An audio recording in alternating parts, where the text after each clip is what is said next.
저의 가장 큰 약점 중에 하나는, 물론 약점이 굉장히 많죠. 부족한 점이 참 많은 사람인데, 그 중에서도 특히 잘 잊어버리는 것입니다. 기억을 잘 못할 때가 있습니다. 사실 잘 잃어버리기도 합니다. 잘 잊어버리기도 하고, 잘 잊어버리기도 하고. 그래서 어려서부터 어머니께 가장 많이 들었던 말은 제발 기억 좀 해라, 이렇게 그런 말을 많이 들었습니다. 최근에 재미난 일화를 제가 하나 보게 되었는데요. 어느 날 저녁 신문을 보던 남편이 아내를 불렀습니다. 여보, 이것 좀 봐. 여자들이 남자보다 2배나 말을 많이 한다는 통계가 실렸네. 남자는 하루 평균 15,000단어를 말하는데 여자들은 무려 3만 단어를 말한다는 거야. 여자가 참 말이 많아. 그 말을 들은 아내가 말했습니다. 그건 남자들이 여자가 늘 똑같은 말을 2번씩 하게 만들기 때문이잖아요. 그러니까 2배죠. 약 3초 후에 남편이 아내를 향해 말했습니다. 뭐라고? 이 예화를 보는데 얼마나 큰 위안이 되었는지 모르겠습니다. 나만 그런 게 아니구나.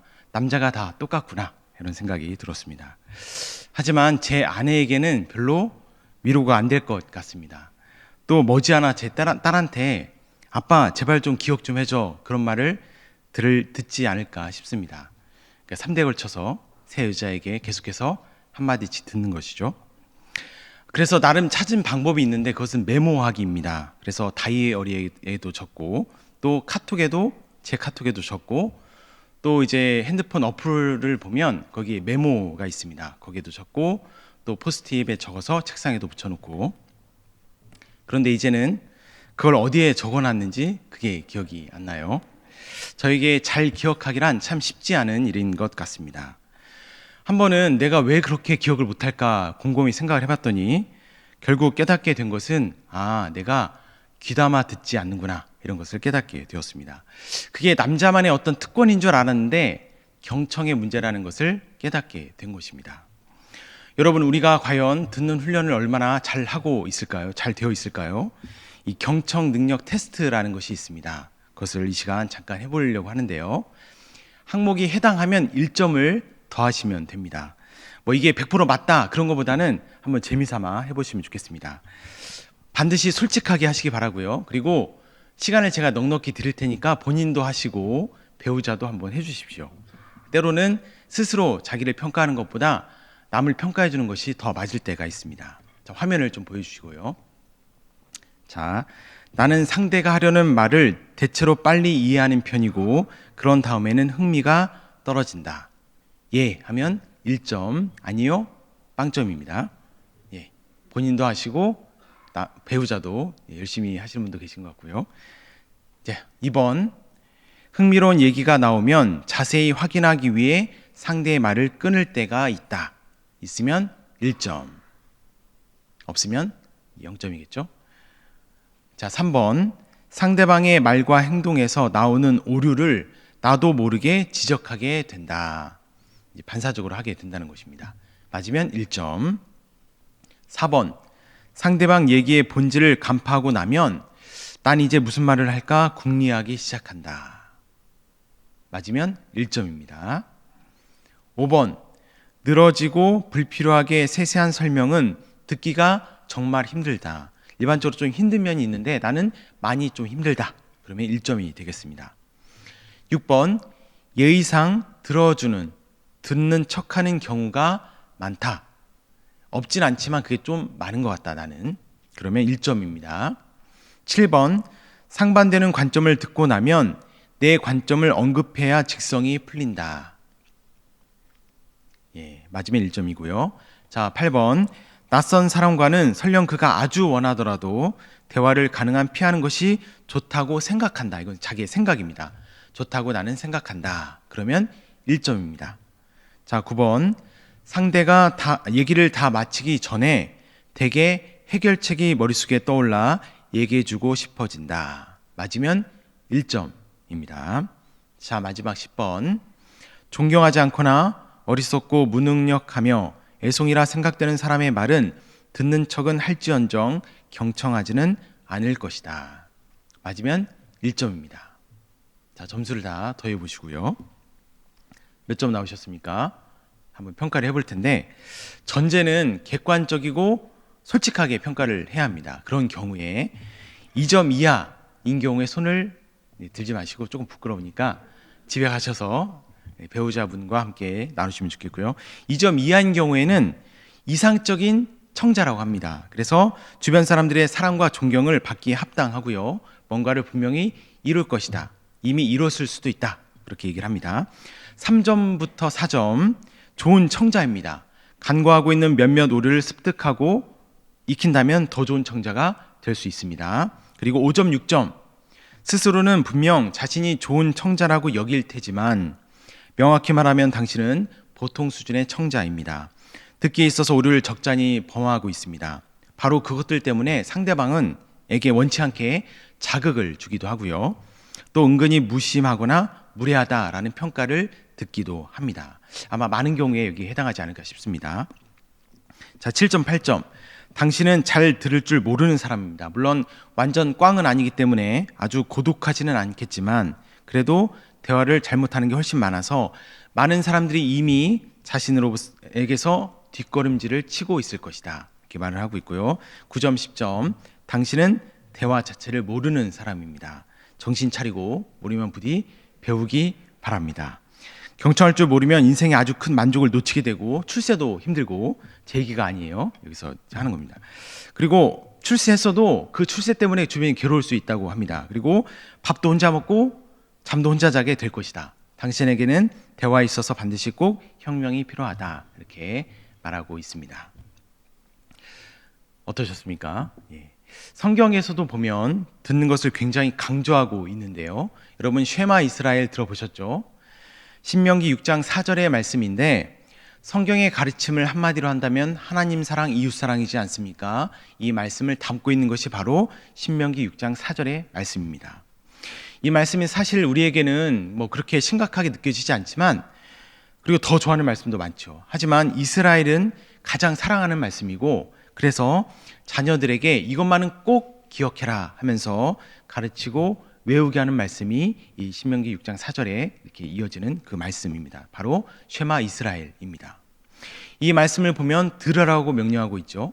이스라엘아 들어라. 이스라엘아 외우고 있어라. 똑바로 읽어라 하지 않고 들으라고 말씀하고 있다는 것입니다. 바로 쉐마 이스라엘입니다. 예수님께서도 들을 귀 있는 자는 들으라 말씀하셨고, 사도 바울도 믿음은 들음에서 난다라고 말씀했습니다. 그 외에도 굉장히 많은 말씀들이 듣는 것의 중요성을 말씀하고 있다는 것입니다. 여러분, 귀는 특징이 하나 있는데 눈과는 달리 귀에는 이 꺼풀이 없죠. 다시 말해서 하나님께서 귀를 창조하실 때 언제나 열려있도록 창조하셨다는 것입니다. 하지만 우리의 귀가 얼마나 쉽게 다치는지 모릅니다. 사실 우리가 청력 자체에 문제가 있는 것은 아니죠. 또 경청의 기술이라고 해서 마치 어떤 특별한 기술을 습득해야, 익혀야만 할 수 있는 특별한 것이라고 생각할 수도 있겠지만 그렇지 않습니다. 우리는 듣는 법을 모르는 것이 아닙니다. 그것을 어떻게 할 수 있을까요? 우리가 좋아하는 것을 어떻게 대하는지 한번 상상해 보십시오.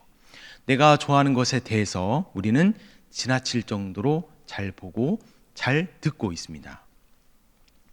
지금 여러분의 관심사는 무엇입니까? 혹시 차를 새로 뽑아야 하는 분이 계십니까?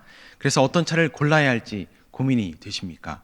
그런 분에게는 그냥 지나가는 이야기일지라도 차에 대한 이야기라면 경청해라 하지 않아도 이미 듣고 있을 것입니다. 왜냐하면 내 마음이 거기에 있기 때문이죠. 내가 커피를 마음에 품고 있다면 커피에 대한 이야기를 이미 경청하고 있을 것이고요. 신발을 마음에 품고 있다면 신발에 대한 이야기는 모든 이야기거리에 나도 모르는 사이에 참여하고 있는 자신을 발견하게 될 것입니다. 따라서 듣는 훈련이라고 하는 것은 마음을 준비시키는 것이라고 할 수 있습니다. 이 사실을 예수님께서 예화로 말씀하신 적이 있는데 바로 우리가 잘 아는 네 종류의 땅에 떨어진 비유, 그 씨 비유의 말씀입니다. 여기서 씨는 말씀을 상징하고 밭은 우리의 마음을 상징하지 않습니까? 문제는 언제나 우리의 마음입니다. 모두가 말씀을 듣지만 어떤 사람은 그 마음이 딱딱하게 닫혀 있어서 말씀이라는 씨가 마음속으로 심기지를 못합니다. 그리고 튕겨 나갑니다. 여러분, 길바닥에 놔둔 씨앗을 새가 그냥 두겠습니까? 옳거니 하면서 먹어버리겠죠. 그처럼 다친 마음에서 튕겨나간 말씀은 사탄이 삼켜버립니다. 또 어떤 사람의 마음은 얕은 돌밭과 같습니다. 말씀을 듣기는 듣는데 습관적으로 듣다 보니 익숙하기는 익숙하지만 내 것으로 받지는 않습니다. 하나님을 믿기는 믿는데 내 믿음이 아니죠. 그래서 듣기만 하고 말씀을 따라 결단하지는 않습니다. 그것이 너무 자연스럽습니다. 그러면서도 내가 하나님을 잘 믿고 있다고 착각합니다. 그래서 곧 인생의 위기가 닥칠 때 그 말씀의 뿌리까지 말라버리게 되죠. 사실 인생에 위기를 할 것도 없습니다. 그냥 말씀이 좀 해보자, 좀 결단하고 좀 희생해보자 라고 내 삶에 어떤 도전을 주면, 혹은 신앙 때문에 갈등이 생기거나 인생의 작은 위기라도 생기게 되면 그것이 그럴싸한 이유가 되어서 기다렸다는 듯이 하나님을 떠나게 된다는 것입니다. 어떤 이의 마음은 가시덤불과 같습니다. 씨가 마음에 내려서 뿌리를 내리기는 열심히 내립니다. 하지만 하나님의 말씀보다 내 관심사가 더 크죠. 미래에 대한 불안과 걱정, 근심, 또 세상 친구나 어떤 직장 동료들의 이야기, 현실적인 문제에 있어서에 채워지지 않는 내 욕구, 또 벗어나지 못하는 상처의 문제, 그런 것들이 씨앗보다 더 크게 자라나서 마음에 심겨져 있는 그 말씀의 싹까지 덮어버리게 되는 것입니다. 마지막으로 좋은 땅이 있습니다. 여러분, 어떤 땅이 좋은 땅입니까? 미리 돌도 이렇게 골라놓고 또 물도 적당히 뿌려놓고 그렇게 미리 준비해 놓은 땅이 좋은 땅입니다. 잘 준비해 놓았다고 해서 여러분 그 땅에 새가 날아들지 않고 또 태양이 내리치지 않고 가시덤불이 자라지 않을까요? 그렇진 않겠죠. 오히려 새가 더 많이 날아듭니다. 왜냐하면 그 안에 맛있는 씨앗이 있는 것을 새가 잘 알기 때문입니다. 또 태양도 계속해서 내리치고요. 또 땅은 그 자체에 이미 그 가시덤불, 그 씨앗을 품고 있지 않습니까? 우리의 죄의 본성처럼 말입니다. 그래서 기회가 되면 수시로 이 가시덤불이 자라게 됩니다. 하지만 미리 준비해 놓았기 때문에, 미리 각오하고 있기 때문에 똑같은 시련이 닥쳐도 이겨낼 힘이 있는 것입니다. 모든 여건은 똑같지만 바로 이 듣는 자의 태도, 미리 준비해 놓았느냐, 미리 훈련을 받아 놓았느냐, 그것이 전혀 다른 결과를 가져온다는 사실입니다. 자, 그렇다면 우리가 해야 하는 이 듣는 훈련은 무엇일까요? 먼저 우리는 들을 준비를 훈련해야 합니다. 들을 준비를 훈련한다. 이것이 무슨 의미일까요? 여러분, 듣는다는 표현이 영어에는 두 가지 표현이 있습니다. 다 알고 계시죠? 히어링과 리스닝입니다. 히어링은 내 귀에 소리가 그냥 들리는 것이고, 리스닝은 내 귀에 들리는 그 소리를 내가 붙잡는 것입니다. 여기는 당연히 집중과 훈련이 필요합니다. 저에게는 저만 그런 것이 아니라 여기 계신 모든 분들에게는 아주 탁월한, 굉장히 유능한 영어를 잘 듣는 능력이 있습니다. 그런데 문제는 뭔 소리인지 모르죠. 이때의 듣기는 무엇입니까? 히어링입니다. 그냥 들린 대로 듣는 것입니다. 무슨 소리인지 모른 채 내가 듣는 것이 영어인지 주문인지 전혀 그것을 모르겠고 서서히 무념무상의 상태에 빠지는, 그러면서 점점 잠에 빠져드는 그러한 듣기 무엇입니까? 히어링이죠. 우리가 영어를 듣기 위해서는 무슨 훈련을 해야 합니까? 리스닝 훈련을 해야 합니다. 내 귀에 들리는 소리가 그냥 지나가지 않도록 그것을 붙잡는 훈련을 해야 하는 것입니다. 그래서 영어 테스트에 리스닝 훈련이 있죠. 히어링 훈련은 없습니다. 영어가 만약에 모국어라고 한다면 우리는 굳이 이런 훈련을 할 필요가 없겠죠. 내 귀에 들리는 대로 우리는 그 의미를 자연스럽게 파악할 수 있습니다. 하지만 안타깝게도 영어는 우리에게 모국어가 아닙니다. 그래서 우리는 훈련해야 합니다. 영적인 대화도 안타깝지만 우리에게는 모국어가 아닙니다. 하나님과의 영적인 대화가 우리에게 모국어라면 얼마나 좋겠습니까? 우리가 잘 아는 찬양처럼 원하고 바라고 기도합니다. 이 찬양 굉장히 은혜롭죠. 그처럼 하나님의 꿈이 나의 비전이 되고 예수님의 성품이 나의 인격이 되고 성령님의 권능이 나의 능력이 되고 하는 그 일이 그냥 자연스럽게 일어난다면 얼마나 좋겠습니까? 하지만 영적인 대화는 우리에게 모국어가 아닙니다. 더 정확하게는 모국어였는데 우리가 다 잊어버렸죠. 왜냐하면 우리가 타락했기 때문입니다. 우리의 안에 죄의 본성이 있기 때문입니다. 그래서 우리에게는 하나님의 음성을 제대로 듣기 위해서 훈련이 필요합니다. 특히 들을 준비를 훈련해야 합니다. 그것이 바로 기도입니다. 기도는 하나님의 음성을 듣기 위해서 우리의 마음을 준비시키는 훈련입니다. 물론 기도를 이 한마디로 다 정의할 수는 없을 것입니다. 또 그것만이 기도의 전부도 아닐 것입니다. 하지만 근본적으로 기도는 하나님의 음성을 듣기 위한 작업이고, 하나님의 음성을 제대로 듣기 위해서 우리의 마음을 준비시키는, 바로 들을 준비를 하는, 이 귀를 여는 훈련이라는 사실입니다. 여러분, 듣기 훈련이 되지 않은 채 우리가 하나님의 음성을 들으면 어떻게 되겠습니까? 당연히 잘못 해석할 여지가 굉장히 많습니다. 혹시 몬더그린이라는 현상을 잘 모르시죠? 저도 이번에 처음 알게 되었는데, 그것은 특정한 발음이 내가 잘 아는 다른 발음으로 들리는 현상이라고 합니다. 다 아시는 예화인데, 한 처녀가 길을 가는데 누군가 자신을 애타게 부르더랍니다. 같이 가, 처녀! 같이 가, 처녀! 그래서 돌아봤더니 뭐예요? 생선 장수가 갈치를 팔고 있었습니다. 갈치가 1,000원. 예, 너무 구독이신데, 이것이 바로 몬더그린 현상이라고 하는 것입니다. 원래 소리가 내가 아는 소리로 바뀌어서 들리는 것이죠. 여러분, 하나님과 우리의 대화에서도 이런 우스꽝스러운 일이 일어날까요? 그렇지 않을까요? 생각보다 많이 일어나고 있겠죠. 따라서 우리는 하나님의 음성을 들을 준비를 늘 해야 합니다. 바로 모든 일에 앞서서 기도하는 것입니다. 저는 개인적으로 책을 읽기 전에 반드시 기도를 합니다. 특히 신앙서적 읽을 때는 이렇게 기도합니다. 이 책이 성령의 감동으로 쓰게 하신 책이라면 제 영으로 보게 하여 주옵소서. 이 책을 통하여서 나를 변화시켜 주옵소서. 저는 그렇게 기도합니다. 말씀도 마찬가지입니다. 말씀도 기도로 준비하고 듣는 것입니다. 만약에 평범해 보이는 말씀 속에서도 무엇인가 도전이 되는 것이 있다면 그것은 누군가 이 자리를 위해서 기도했기 때문입니다. 또 똑같은 일상을 보내면서 어느 순간 무엇인가가 왠지 모르게 나에게 특별하게 다가온다면 바로 그 순간이 하나님이 나에게 말씀하시는 순간이고, 그 순간 역시 나를 위해 누군가가 흘린 눈물의 기도의 결과라는 것입니다.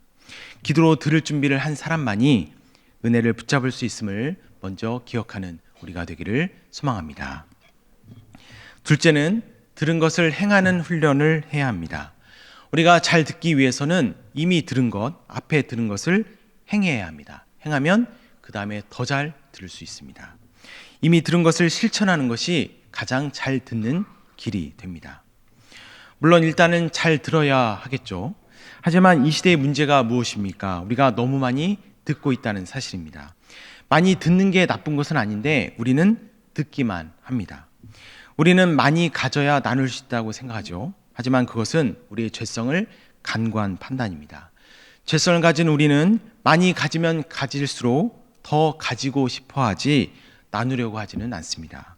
또 나누는 것을 미룬 만큼 우리는 나누는 것이 어색해져 갈 뿐입니다. 마찬가지로 우리가 많이 들어두면 언젠가 실천하게 될까요? 오히려 듣고 실천하지 않는 것이 습관이 되게 되죠. 그래서 듣는 것이 마치 성도로서 내가 아는 전부인 것처럼 여겨지고, 실천하지 않는 것은 어쩔 수 없는 것이고, 그렇게 신앙이 변질되어 갑니다. 성경에 보면 들었지만 듣지 않은 사람, 곧 들은 것을 행하지 않아서 인생이 망한 사람의 이야기가 나옵니다. 바로 빌라도입니다. 저는 하나님이 그래도 이 빌라도를 불쌍하게 여기셨다고 생각합니다. 그것은 아내의 꿈을 통해서 빌라도에게 미리 경고를 주신 것입니다. 빌라도의 아내가 간밤에 꿈을 꾸었습니다. 우리 개역개정에는 이제 오늘이라고 나오지만 공동 번역에는 간밤이라고 나옵니다. 간밤에 꿈을 꾸었는데 꿈에 예수님이 나와서 애를 많이 태웠습니다. 안타깝고 슬프고 괴롭고 두렵고 했던 것 같습니다. 그래서 남편에게 얘기하죠. 저 죄 없는 사람에게 아무 관여도 하지 마십시오. 빌라도는 이미 특별한 통로를 통해서 하나님의 경고를 받은 것입니다. 요한복음을 보면 예수님께서 한 번 더 그에게 회심할 수 있는, 결단할 수 있는 기회를 주시는데요. 그것은 진리에 관한 대화를 함께 나눈 것입니다. 예수님께서는 내가 진리에 대해서 증언하려고 세상에 왔다고 하시면서 진리에 속한 자는 내 음성을 듣는다라고 말씀하십니다. 그러자 빌라도가 진리가 무엇이냐 이렇게 질문을 합니다. 이 물음은 단순한 질문이 아니었습니다. 우리 사람에게는 의식하지 못하지만 근본적으로 이 진리에 대한 영적 갈급함이 있습니다. 모두에게 그것이 있죠. 예수님께서는 이것을 건드신 것이고 빌라도는 이에 질문으로 반응했던 것입니다. 하지만 결국 빌라도가 선택한 것은 당장의 현실이었습니다. 지금 당장 현실의 위협을 회피하기 위해서 빌라도는 진리를 외면하는 것을 선택합니다. 이것을 누가복음에서는 그들의 소리가 이긴지라라고 표현하고 있습니다. 결국 백성의 위협이 양심의 소리를 이긴 것입니다. 여러분, 빌라도는 충분히 들었지만 결국 행하지 않았습니다. 왜 그랬습니까? 그것은 일단 살고 봐야 했기 때문일까요? 이것은 어쩔 수 없는 우리의 인간으로서의 연약함 때문입니까? 아무리 합당한 이유를 든다고 하더라도 그것은 결국 그동안 진리를 따라 살아본 적이 없었기 때문입니다. 그들의 소리가 이긴지라 곧 그동안 진리를 따르기보다 사람의 소리에 져왔고 양심을 따르기보다 이익에 져왔습니다. 그러자 인생의 가장 중요한 순간에도 지게 된 것입니다. 전승에 따르면 빌라도는 그 이후 약 10년 후에 파면당하게 되는데 그 이유가 정말 가관입니다. 뇌물수수, 폭행, 약탈, 학대, 무례함, 비합법적 사형 집행, 잔인함. 그러니까 사람대로 끝까지 그렇게 살아간 것이죠. 그래서 고소당하고 당시 황제였던 갈리귤라 황제의 명에 따라서 자결했다고 합니다. 이것이 들었지만 듣지 않았던 사람의 비참한 말로라는 사실입니다. 따라서 우리에게는 더 많이 듣겠다 하는 욕심보다는 이제는 들은 것을 실천하자 하는 다짐이 있어야 하겠습니다. 오늘 읽은 본문에서도 분명하게 말씀하고 있습니다. 그저 듣기만 하여 자기 자신을 속이는 사람이 되지 말고 말씀대로 실천하는 사람이 되라. 듣기만 하는 것이 괜찮은 줄 알았는데 그것은 자기를 속이게 된다고 말씀하십니다. 우리가 부지런히 들어놓으면 나중에 알아서 실천이 되겠지. 그렇지 않다는 것이죠. 듣기만 하면 나도 모르게 자기 자신을 속이게 되고 신앙의 변질이 일어나게 됩니다. 우리는 내가 알고 있는 것이 나다 하는 착각을 내려놓고 이미 충분히 들은 것을 부지런히 행해야 하겠습니다. 마지막으로 우리는 하나님께 집중하는 것을 훈련해야 합니다. 여러분, 하나님께 집중한다는 것이 무엇일까요? 우리는 이미 하나님께 집중하고 있는 것이 아닙니까? 기도도 하나님께 하고 예배도 하나님께 드리고 시간을 내어서 찬양도 하나님께 하고 있습니다. 그렇다면 우리는 이미 하나님께 집중하는 것이 아니겠습니까? 들어봤음직한 말씀인데요. 댄 레더라는 사람이 테레사 수녀에게 물었다고 합니다. 기도할 때 하나님께 뭐라고 말씀하십니까? 그랬더니 듣지요. 이렇게 말씀했다는 것이죠. 엉뚱한 대답에 놀란 그가 다시 한번 물었습니다. 들으신다고요? 그렇다면 하나님이 뭐라고 말씀하십니까? 그러자 테레사 수녀가 미소로 답했습니다. 그분도 들으신답니다. 우리는 서로 자기 이야기를 하기에 바쁩니다. 하지만 분주함을 내려놓고 누군가 얘기를 할 때 이 시간은 내 시간이 아니다. 그렇게 내 시간은 그냥 포기하시고 한번 그 사람의 이야기를 가만히 들어보십시오. 그때야 비로소 진짜 그 사람이 나에게 보이기 시작합니다. 위 예화도 하나님의 상대방의 이야기를 진심으로 듣는 것이 진짜 그에게 집중하는 것이다. 하나님도 우리에게 그렇게 하신다 하는 것을 말해주는 예화입니다. 그 맥스 루케이도라는 분이 예수님처럼이라는 책에서 이런 질문을 던지고 있습니다. 하나님께 당신을 사랑할 기회를 드린 적이 있는가? 그러면서 스바냐 3장 17절의 말씀을 인용합니다. 너희 하나님 여호와가 너희 가운데 계시니 그는 구원을 베푸실 전능자이시라. 그가 너로 말미암아 기쁨을 이기지 못하시며 너를 잠잠히 사랑하시며 너로 말미암아 즐거이 부르며 기뻐하시리라. 여러분, 이 질문과 말씀이 무엇을 의미한다고 생각하십니까? 이 스바냐 3장 17절 말씀을 제가 공동 번역으로 다시 읽어 드리겠습니다. 그러면 의미가 좀 더 분명해지실 것입니다.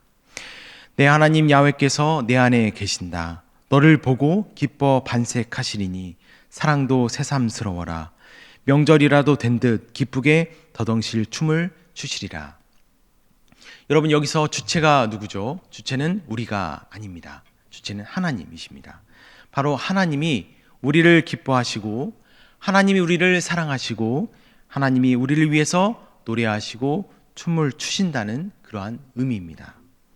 우리는 찬양을 어떻게 생각해 왔습니까? 찬양은 우리가 하나님께만 하는 것이다, 이렇게 생각해 오지 않으셨습니까? 그런데 본문은 하나님도 우리를 찬양하기를 기뻐하신다라고 말씀하고 있습니다.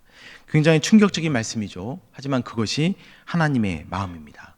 그래서 맥스 루케이도가 이렇게 질문하는 것입니다. 하나님께 당신을 사랑할 기회를 드린 적이 있는가라고 묻는 것이죠. 우리는 사실 하나님께 잘 집중하지 않습니다. 그래서 하나님의 마음을 많이 놓치고 삽니다. 그래서 우리에게 신앙이 의무가 되어버렸습니다. 원래 신앙은 기쁨인데 말이죠. 하나님과의 사귐이 신앙이지 않습니까? 우리는 하나님보다 우리 자신에게 늘 집중하고 있습니다. 그래서 하나님께 기회를 드리지 않습니다. 나를 사랑하실 기회, 나를 향한 사랑을 표현하실 기회, 우리는 그 기회를 하나님께 충분히 마음껏 드리지 않고 있습니다. 그 아기들은 피부가 굉장히 왜 그렇게 부드러운지 모르겠습니다. 마치 어떤 모찌 같은데, 그래서 딸의 볼을 제가 입으로 이렇게 물고 있으면 너무나 평안합니다. 그런데 제 딸이 그 기회를 잘 주지 않습니다. 간지럽다고 이리 뒤쳐가다가 도망갈 때가 굉장히 많습니다. 부모인 저에게 딸을 사랑할 기회를 충분히 주지 않는 것이죠. 그래도 억지로 물고 있으면 너무 행복합니다. 그런 기회를 많이 갖고 싶습니다. 바로 제 딸을 충분히 사랑하고 사랑을 표현할 기회를 저는 너무 얻고 싶습니다. 사랑을 표현하는 말 중에 이런 말이 있죠. 사랑은 내가 원하는 것이 아니라 그가 원하는 것을 주는 것이다. 우리는 내가 원하는 것을 열심히 주고 나서 나는 최선을 다했다 생각합니다. 여러분, 이것이 하나님과 우리 사이에 너무 잘 맞는 그러한 말인 것 같지 않으십니까? 올해 우리에게 듣는 훈련이 새롭게 시작되기를 소망합니다. 기도로 우리 마음을 늘 준비해 놓으십시오. 엉뚱하게 듣지 않도록 제대로 분별하여 듣도록 우리의 마음을 여는 훈련을 하는 것입니다. 또 이미 우리는 충분히 들었습니다. 충분히 들어온 그것들을 실천하는 용기가 우리에게 있기를 소망합니다. 무엇보다 하나님께 집중하십시오. 하나님은 나를 위해서 더 일하라 말씀하시지 않습니다. 오히려 내 사랑의 고백을 좀 들어다오. 그리고 듣고 그 힘으로 너도 남을 사랑하라 말씀하십니다. 그렇게 하나님의 음성을 듣는 우리가 되기를 소망합니다. 그래서 우리 안에서 사랑의 이야기들, 또 소망들, 희망의 메시지들이 가득하기를 바라고, 올해 우리 교회 표처럼 복음으로 우리가 새로워지고 또 이 세상도 이롭게 하는 우리 모두가 되기를 간절히 소망합니다. 다 함께 기도하겠습니다. 사랑의 하나님, 우리의 귀를 열어 주시옵소서. 하나님의 음성을 듣게 하여 주옵소서. 그 음성을 따라 주님 안에 거하며 세상을 품게 하여 주옵소서. 내 힘으로는 할 수 없음을 주님이 아십니다. 성령으로 우리를 채워주셔서 감사함으로 순종하게 하여 주시고 결단하며 나아가게 하여 주시옵소서. 우리를 통해 이 땅이 또한 변화되고 회복되게 하여 주시옵소서. 감사하며 예수 그리스도의 이름으로 기도드립니다. 아멘.